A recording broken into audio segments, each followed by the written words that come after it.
Well, hello, my friends, my family members, my amigos. Welcome back to another episode of Long Transaction Podcast, the podcast series which was for a brief period about a month ago. It was a weekly thing, I think. It was probably weekly, maybe not exactly weekly, but I had a pretty good schedule about it, and then I just stopped it for a while without a good reason. And I don't really want to talk about why I didn't have a good reason. But then this video will also talk about the changes as well in my channel, which you probably noticed haven't had as many buy or not episodes going on. And yeah, I'll talk about it in a second. If I seem distracted, I shouldn't be, because I already recorded this gameplay. I'm not playing Fortnite right now. I recorded this just a couple of minutes ago, and now I'm doing the podcast over the gameplay, which means that I should be able to talk more easily because I don't have to worry about not dying. But I'm actually, it's hard because I want to watch the video. I want to see what I did wrong, what I did right. And that kind of has to do with how much I enjoy this game. Fortnite, it's really fun. I don't think some people think it's like the best game that's ever been made, and I wouldn't go that far. I think that the keys to it are that it has a great support team. It's free. First and foremost, the development team at Epic really put the emphasis on the gameplay. They let the gameplay speak for itself. When you have a game, just contrast this with FIFA. When you have a game that the developers believe in so much that they don't mind giving it for free.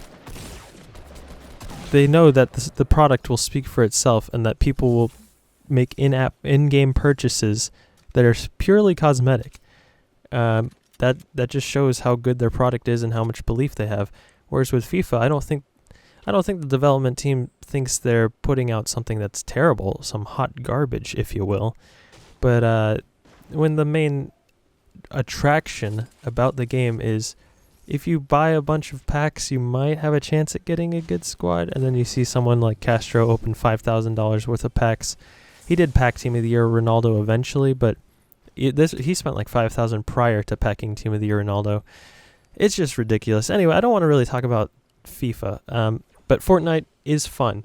The reason I'm bringing up Fortnite is because on the channel you've seen I've done more stuff like sketches, and I've done music, and I've done Fortnite, and I've had fewer instances of doing entire just like FIFA live streams. I stopped the FIFA live streams for a while. I haven't had as many buy or not reviews. It's really just because I'm not enjoying the game as much. There isn't as much fresh content being delivered onto the channel.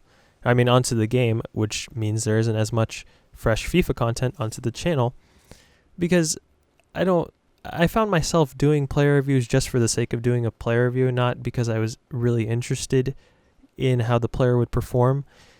I think I had 2 days where I had like 5 uploads, and that was a good week for me financially. Not that I got a lot of money from it, but I got more money because I had more videos. I had a lot of views, and I think you guys enjoyed it, and I'm happy to see that people enjoy it, because that's, above all else, I just want to have stuff that entertains people. I want to entertain. But then at a certain point, you have to think about yourself, and you have to be a little bit greedy. And I was just repeating the same jokes, really. I was not really excited when I would edit and upload, which is a strange thing, because I was addicted. I am still kind of addicted to uploading content onto YouTube. As strange as that might sound, when I remember, I think this was maybe 2016 or 2017, I was doing like a Bronze to Glory, but I just remember it was a really, really good episode, and I was really excited about it. And then usually I take like a maybe 10 or 15 minute break after recording. Everything has to process onto the computer before I can edit in Premiere Pro. So I always have to take that break, but then I usually take an extended little break afterwards just to chill out. But that episode, I was so excited that I started editing immediately afterwards, as soon as possible. And I put a bunch of my little comedic influences, if you think they're funny. I put those in because I wanted not only the gameplay to be great, but I wanted the whole experience of the video to be good. And Anyway, it was a really long editing session as compared to the other editing sessions where I just kind of cut it and then put music over, which can take as little as like 45 minutes sometimes. But then that session I just went so hard on it. And I was really happy with the product. Afterwards, I was just exhausted and I was lying on the floor. Like I didn't collapse, but I just fell down and was looking at the ceiling and thinking, I want to bottle this feeling up and just keep it. Because I knew whoever watched that video would be like, this is dope. This is great. And then it was a good video. Unfortunately, because back then Bronze to Glory Bronze to Glory doesn't really get as many viewers as like a Buy or Not, just because the content I don't think is worse. I think Bronze to Glory is a more creative idea, a better idea. But when you're a smaller channel, it's hard for people to find Bronze to Glory because no one's going to be looking up Bronze to Glory. They might look up something like Bronze Player Division 1 series or something like that. But for the most part, no one's going to see that. That's why the growth of the channel has really come along, not because I've been making that much better content, but because the content has been more accessible to people, more accessible to younger people, I think. And that's not like a bad thing for YouTube. It's not a bad thing for FIFA. It's just unfortunate that I feel like I came along a little bit too late in the FIFA game. I think in 2013, someone like Cal Freezy had one of the biggest YouTube series surrounding FIFA, and it was something like a QPR career mode. And imagine if someone tried a QPR career mode now, it would maybe get, like just a small channel building up, maybe get 15 viewers or something like that. Maybe not even 15 viewers. Even if a larger channel did something like that, it would not get many views. And, that's just how life is. Sometimes you're late to the party, sometimes you're early to the party, and sometimes you're just kind of in the middle. And I think in my case, I was a little bit late because I started 2015. Really when the whole FIFA thing was really big. 2013 to maybe like 2012 to 2014, I'd say. I remember that's when I was watching it. I was watching Spencer FC and Mini Minter. I already touched upon this, but yeah. I always get back to YouTube. But it's a YouTube podcast when you really think about it. It's hard. This is another problem I have. Talking about my content with YouTube. I always want to create new things for you guys because I think you'll enjoy it. And then I see the numbers on it. Like I've been doing a lot of comedy sketches, which I don't think they're incredibly funny, but I think I don't have to put as much time. Doesn't mean I don't have to put as much effort, but I don't put as much time into editing and uploading and recording as I do for like a Buy or Not player review or like a FIFA video. That's just because the amount of time for the video is going to be a lot shorter. But I still have to like come up with an idea, try to make it creative, try to make it funny. Or even with the songs. The songs I put way more time and effort in. Well, I don't know, effort, maybe not effort, but I put way more time into it as compared to a Buy or Not video. For example, yesterday, if you haven't heard the song Slaps by LT, it's an absolute banger. Now, some people don't like the videos. I know this because they dislike the video. That's an option on YouTube if you didn't know. And I can understand if you guys don't like rap or you think the song is trash. Maybe it is trash. It probably is trash. I did it in like 6 hours or something like that. But some people just purely dislike it because it's not FIFA, which that kind of bothers me because I don't want to just do FIFA. It's not like FIFA is the only thing on YouTube. FIFA is the only thing in my life. And it just like when I work really hard on something and then I see someone dislike it just because like it's not what they expected, the kind of content, it kind of just sucks. But anyway, talking about how the creative process behind that, I started with a beat that I found. Well, no, I didn't find the beat. I make everything from scratch like your Aunt Sally. I started with the beat. I think I might have actually started the beat the day before. So I made this on a Monday. So maybe like a Sunday night. The beat it takes something like 15 to 20, 30 minutes, maybe even an hour. It's not really because it's such a complicated beat or a complex beat. I usually think that in rap songs, I don't really listen to rap, to be honest. I don't like rap. I much prefer stuff like John Mayer, but it's harder to make it a comedic thing if you're doing like an acoustic song. You still can do it, because you think of Bo Burnham, he does acoustic comedy, but I always think it's funnier to do rap. And also to the younger generation, I feel like a rap song or a trap song would appeal more, as opposed to just an acoustic guitar and me singing. But anyway, doing the beat, figuring out a simple beat that is catchy is the most important thing. And then usually when I get the beat, you have to arrange it. So you just put different hi-hats and traps. And I try to vary it slightly so it's not just a loop of the same thing for 2 minutes, because I think that's really boring. And I know rappers who actually do that, because like I said, I don't listen to a lot of rap.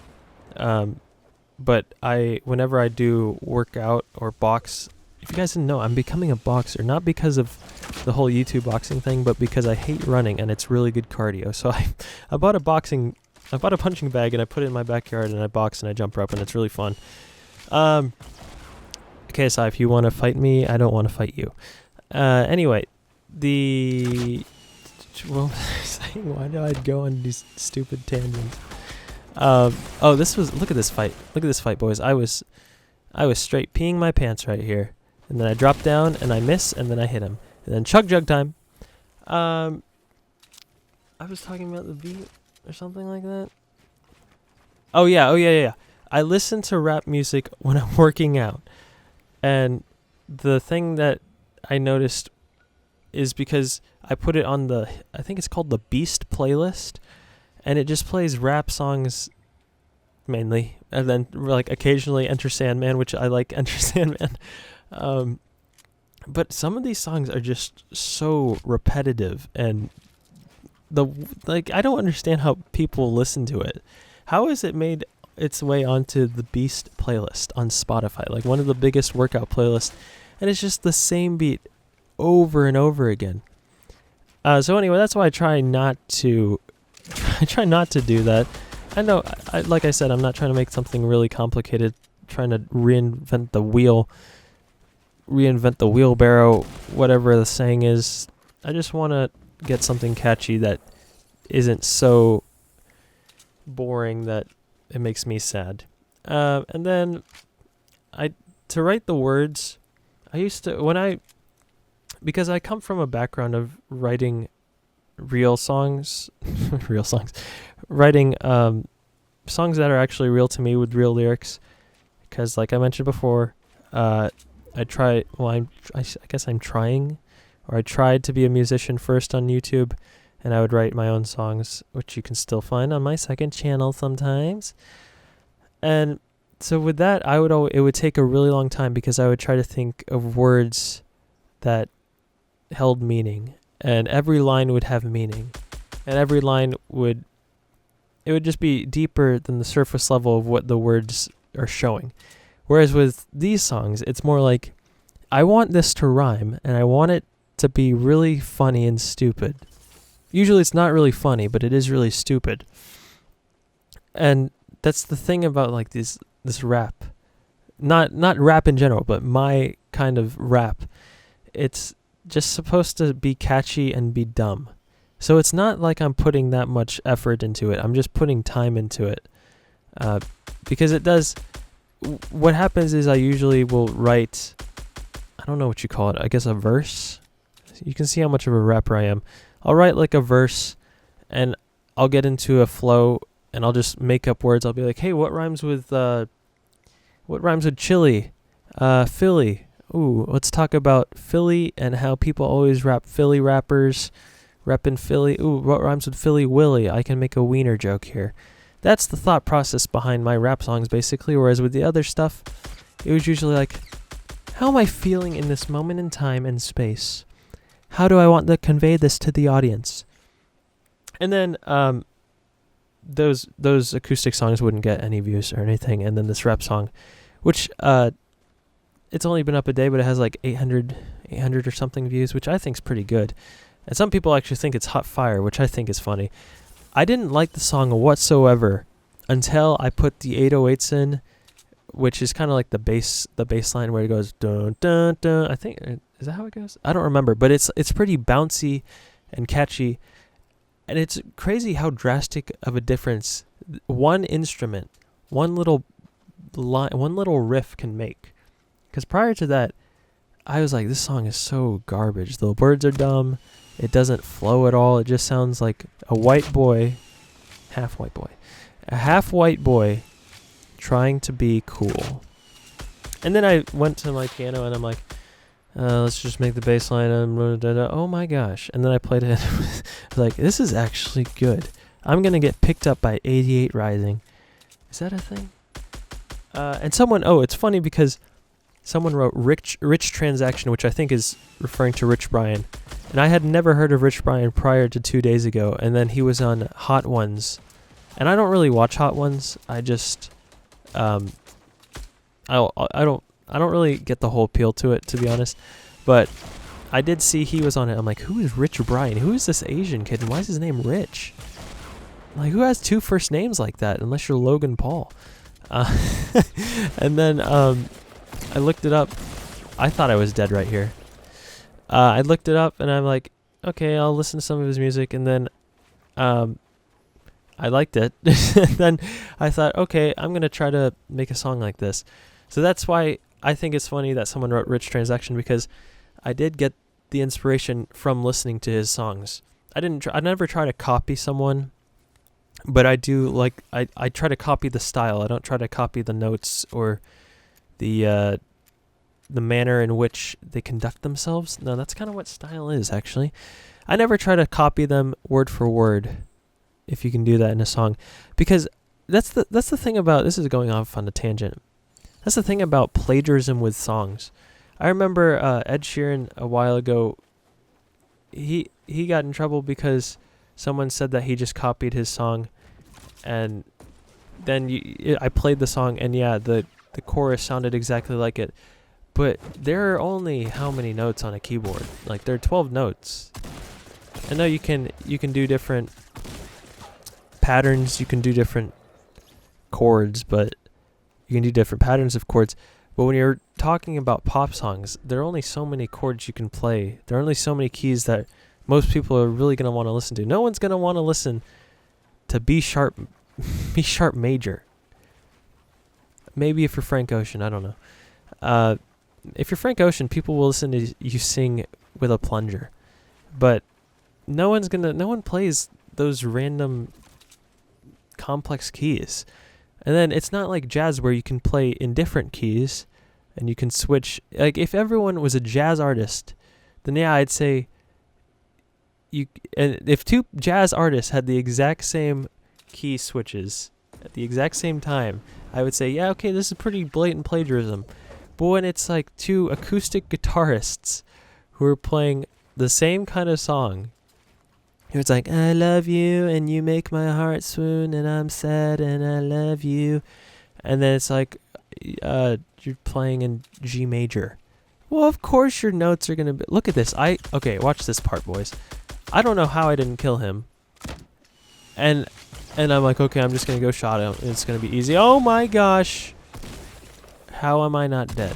Hello, Mike Hawk. Hey. Oh, he got me. He didn't get me the first time around, but he got me in the post-edit.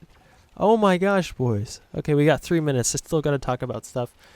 Okay, I get on tangents in these things. I'm not going to stop playing FIFA.